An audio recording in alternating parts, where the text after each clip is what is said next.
ನಮಸ್ಕಾರ ಗಾಯ್ಸ್. ಎಂಕುಲು ಪಾದಯಾತ್ರೆಗೆ ಪಿದಾರ್ದ ಗಂಟೆ ರಡ್ಡು ಆತನು ಬೋಲಂಗಡಿ ಟು ಪೊಲಲಿ ಗಾಡಿಡ್ ಪೋದಿಪ್ಪ ಆಂಡ ಒಂಜಿ ಪಾದಯಾತ್ರೆ ನಡತೊಂದು ಪೋದು ಸ್ವಲ್ಪ ದರ್ಶನ ಒಂಜಿ ಮನ್ಪುನಾಗ ಒಂಜಿ ತಿಕ್ಕುನ ಸಮಾಧಾನನೇ ಬೇತೆ. ನಮ್ಮ ಹರಿಶನ್ನೇ ಮಸ್ತ್ ಸಮಯದಿಂಚ ಪೋಂದುಲ್ಲೇರು ಏತು ಸಲ ಪೋಯಿರೆಂದು ಕೇನ್ ತೂಕ ಹರಿಸಮ್ ಇರ್ನೇ ತಾಂಡಿ ನೀ 30 ಸರ್ತಿ ಆವು ಸಾಧಾರಣ ಲೆಕ್ಕ ದೀತಿಜಿ.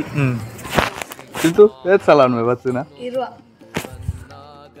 ನಮ್ಮ ಒಂಜಿ ಪಾನೆಡ್ದ ಅನ್ನೆ ಉಳ್ಳೇರು ಅರ್ನ ಎಲ್ಲಂಜಿಗೆ 250 ಒಂಜನೇ ಸಲತ್ತ ಐಕೊಂಜಿ 200 ಜನ ಸೇರ್ಸೋಡು ಉಳ್ಳೇರು ಎರೆಗಂಡ ಬರ್ಪುನ ಆಸಕ್ತಿ ಇತ್ತಂಡ ಪನೊಲಿ என்னவெந்தது அவனு யானெஞ்ச கொரடு என்னவெந்தது அவனு யானெஞ்ச கொರಡು ಈರೆ ಸಿರಿ ಪಾದ ದರ್ಶನಗೊಂದು ಬನ್ನಾಗ ವಾ ಕಾಣಿಕೆನು ಯಾನು 11 ಬರಡು.